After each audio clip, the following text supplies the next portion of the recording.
thank you so much for being with us today. Thank you for having me. And yes, and for having you, Akid. If you can just introduce yourself and what you do. My name is Elie Mouhanna. I'm a multidisciplinary artist designer. I need to find a better title because they kind of the boundaries blurring more often now. Primarily I work with dance, I work with writing a lot, but especially text, this idea of text, script, performances and textiles. So I'm a textile artisan. I do crochet, knitting and weaving in design context, but also I'm interested in this relationship of all these disciplines with languages, meaning making, and how we navigate the world and make sense of it most of the time. How did you come about this career path? And I didn't come about, I think I stumbled about. Well, I'm trained as a graphic designer originally, which I love doing, at least the part where it includes typography and logotypes because it has to do with letters, mostly. Yeah. I think it's in COVID when I realized that I'm obsessed with languages. I started taking linguistics courses and I was like, I've been doing this for like my whole life. I was multidisciplinary since a very young child. I knew since I was 6 that I wanted to dance, I wanted to write, make music, draw a lot, but I didn't make sense of any of it until now in my 30s. So I think it suddenly makes sense now seeing them all next to each other, working together in a way.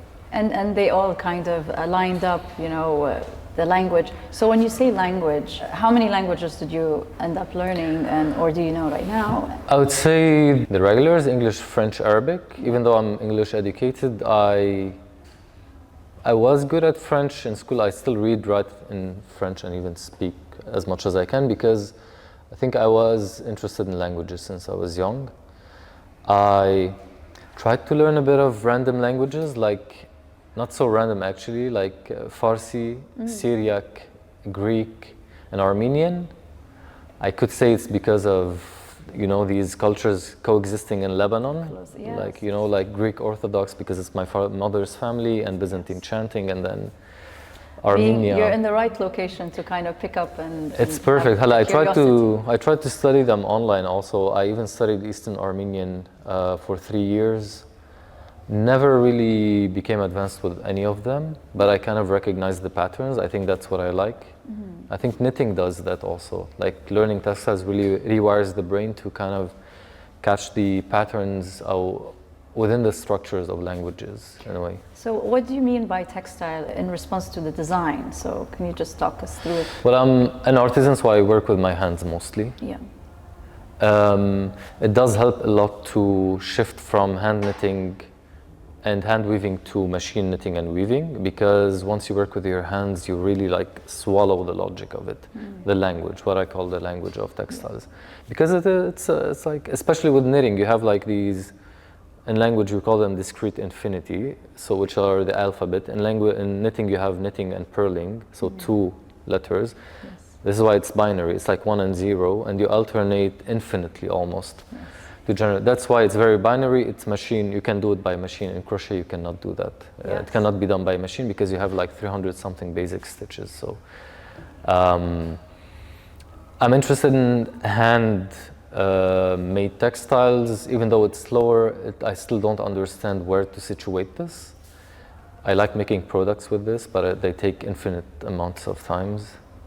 But I find that fascinating because there's something you do with your hands that you cannot do with machines. Like absolutely, and actually I would like to divert a bit. It's like with the rise of AI right now, right? And there's a lot of dependency on it sometimes, but when this is definitely, this is something that really requires and it's your efforts. For me, it's like writing. Like I was just telling my students last week, actually on the first day of class, I was telling them, because I became aware of how I read and write and take notes. I still do it classically, so I underline and I take notes when I'm reading, and I have this sheet of notes, and told them, like, I'm not pushing you. I know you like the screens, etc., but trust me, it feels so good when your brain rewires, when you write with your hand. It's not like writing on a keyboard or a phone. Yes. And knitting and textiles do that. Skills, you know, It's really the eye-hand coordination is magical. Yeah. I tell them it's like brain exercise because I lost the capacity to read for like a year or so, and it took me so much time to come back to that, and I was because worried. you have to practice your it's a muscle that you need to practice. Yeah, and the attention span goes much faster than you build Absolutely, it. yes. So for me, it's like engaging with the world and producing products. I call them like capsules of knowledge because you end up having a small crochet piece that it's magnificent structurally. It's full of information. It's full of my state of being poured into it. It's pretty. It's nice. I mean, they're nice. They're nice objects usually. So what excites you when it comes to the creative that you do, I think it's even in today's times? For me, that's also something I teach a lot. It's that I tell them that the creative process is not the reason behind it is not to find an answer, but the process itself is the act of answering. Yeah. So for me to delve into a process of, let's say, developing a textile sample, writing a poem, turning it into a performance, it's actually the act of answering questions I have in mind. For example, if I combine these crochet techniques together with this material that is not used in crochet, what will I get? And so the outcome will be the answering of this question.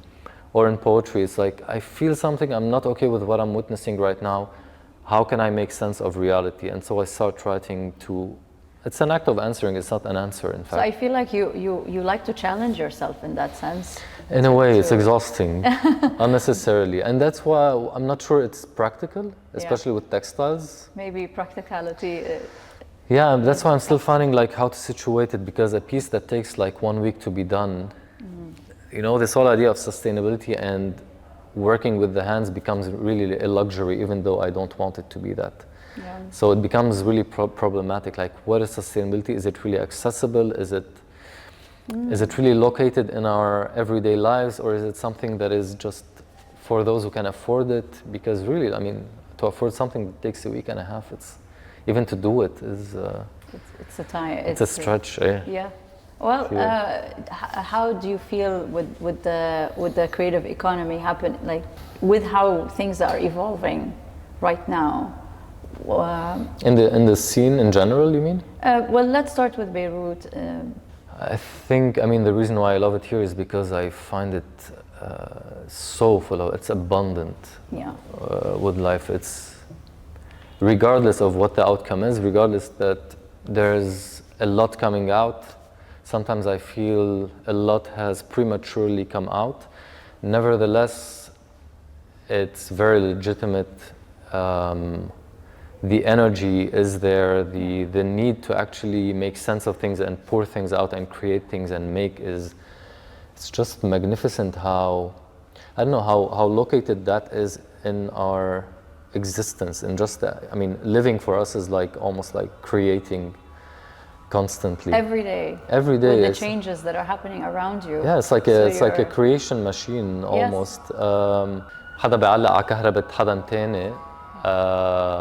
إنه هيدا creative, you know, like this is someone who actually found a way to make electricity without having to pay for it. Finding solutions and trying to make things work. Exactly. So no. Beyond the. And barriers, we're good at that because we had to be that. صح. In a way. I mean, I don't know if it's a good thing, but no. It's fascinating. Yes, I'm not going to say like, you know, being agile is great or being resilient is part of life, I think. But it also forces you to think outside the box, maybe, and I mean, it's exhausting. Experiment, yes. It is exhausting. I agree. يعني لدرجة بصير إنه please let's get out. I mean, let's forget about the word resilience, because honestly, this word is like a very abstract image of the suffering that we have to go to stay standing. But at the same time, we try our best to like survive, to keep on standing. But it's work. It's a lot of work. It's like a churning machine constantly. So what is the thing that makes you feel excited, rather that counter that feeling? I think making connections. I mean, that's how I wake up. Opportunities actually. In general. Yeah, more than collaborations. I think more than opportunities and collaborations, because I think collaborations is a very also like abused term, but the good collaborations are had. It's like really connections that make things grow, and not ones where it's more like a duty and let's meet halfway. So more organic connections. More organic. Because I found it absurd to just like ask someone to collaborate just because they have to collaborate in a way. Yeah. So there's this, but mainly it's making connections every day. I think this is what stimulates me most of the time. Like when I wake up, I read the first thing in the morning. Yeah. And I realize that I wake up the moment I read something that reminds me of something I was thinking of or read somewhere else, and I start creating the bridge. I think this is what existence is for me. It's like making sense of reality by reestablishing connections in a way. So it has to have some roots for you to even engage in something that... Definitely, I think it builds on what's already there. Yeah, for sure. And it validates what's already there by showing me that whatever you're doing alone at home, on your desk, etc., there's someone there who did it also. Yeah. So you're not in isolation, you're a network of thinking minds, working minds, creative minds that are actually making things happen. Even if I'm very solitary in my practice, eventually we intersect. A lot of creatives tend to want to work in isolation, but then have this like urge to meet with others. But this is why with Creative Dialogues, we really wanted to create a platform so we can connect. I know that you are also a faculty, so how do you feel with the students and with your practice? What would you like them to get out of the talk that we had today? Well, first, for me, teaching is not separate anymore from my practice. I even talk about it when I apply for grants or projects. Like I speak about my practice and then I say teaching, etc., because they're very much interconnected. I work a lot with images when I teach, with unfolding things, connecting things together. And I think the talk was also, it had to do with that also a lot. I wanted them to see that happen also outside the context of the classroom, because that's what I care about. Like, how do you take that, not the knowledge itself, but the tools that I transmit to you outside the classroom and try to use them to investigate reality, to make connections in reality, whether it's in practice or in everyday life. So, what role has your city or the community played in your practice? Well, there are two roles. One of them is that they were the reason, not always in a positive way. If I speak about the community in general, like even the one I grew up in, etc. I think whatever I do because I had to prove that things could be different from what they are. I think that's my interest in language. It's this interest in unfolding meaning that is not communicated to me in reality, because I had to make sense of things when sense wasn't there. And is this during the turbulent times in Lebanon? Well, I think since I grew up, I think growing up, but I think the turbulent times are like a more collective state of that growing up state. I think whatever I went through personally is not very far from. Did you grow up in Lebanon your entire life? All my life, and I stayed here, and I want to stay here. But then the art community, I think, I think it was a sort of affirmation. Not just for me, but us for each other, in a way, and not necessarily through these formal events, exhibitions, etc., but just coexisting in the same place, sometimes thinking about the same things from different angles. It's like we end up creating this composite picture of reality, and we try to compensate, like each one compensates for what the other cannot see or cannot provide. So even if I'm not like physically collaborating with them, there's always this complementarity that is taking place, and it's affirmative. It's like I feel like it's an affirmation, something that is telling me, yes, go on. Yes, we get you. You need that sort of validation sometimes from. That's the whole idea for me of putting work out. Otherwise, I'd keep it at home in my closet. I think this act of putting out is like wanting it to have a new life and like a longer life among other people also. So how do you feel about the creative ecosystem in this region as opposed to like in a global scale? I think it's difficult. We struggle a lot, whether it's in terms of funds, whether it's in terms of situating what we do, because also there's cultural clashes even in this very small space. Which I don't understand. Like for me, they're very outdated, but they do actually exist. So. But also I wouldn't want to be in a place where I am very comfortable relying on support from, let's say, a government where I don't have to think about what I'm doing much. I mean, of course, it comes from how we grew up, the fact that we live here, I cannot change that.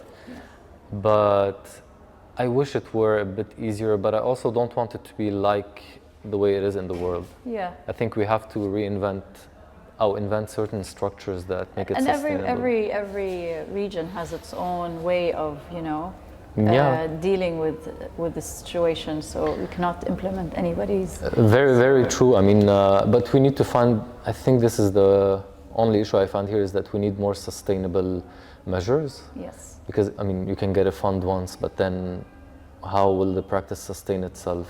How do I keep situating it in actuality? I think this is, what bugs me the most at the moment. If I could ask you, what is creativity in one word, what would you say? I think